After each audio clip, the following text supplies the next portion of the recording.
रे आगे बुझे छियो सीधा साधा लड़का अब मिलै छै कहाँ रे मिलै धोखेबाज हम जाइ छियै जहाँ रे कि हम तो खो जाइ छियै मशहूर के तो सुन पूरा जिला में मिलतौ दुल्हा संस्कारी समस्तीपुर के पूरा जिला में मिलतौ दुल्हा संस्कारी समस्तीपुर के संस्कारी समस्तीपुर के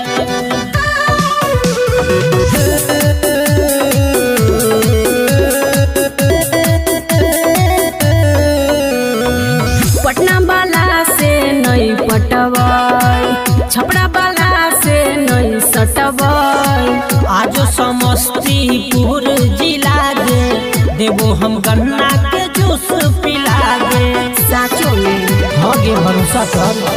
सुने पटना वाला से नहीं पटवाई छपरा वाला से नहीं सटवाई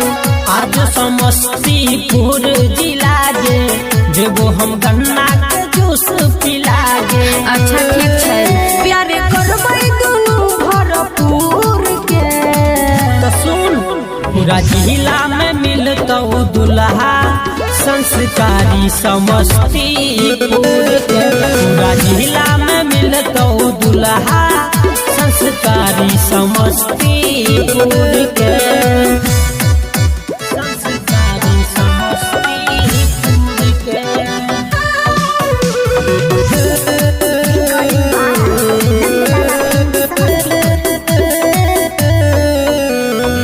चढ़ल जवानी हम तरपै छै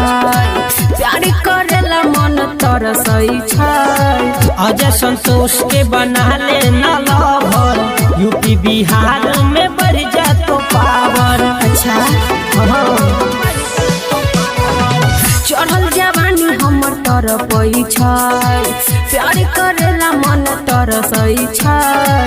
अजय संतोष के बना ले न लवर यूपी बिहार में बढ़ जातो पावर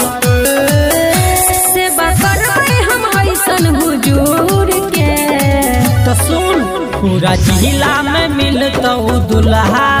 संस्कारी समस्तीपुर के पूरा जिला में मिलतौ दुल्हा संस्कारी समस्तीपुर के अच्छा हाँ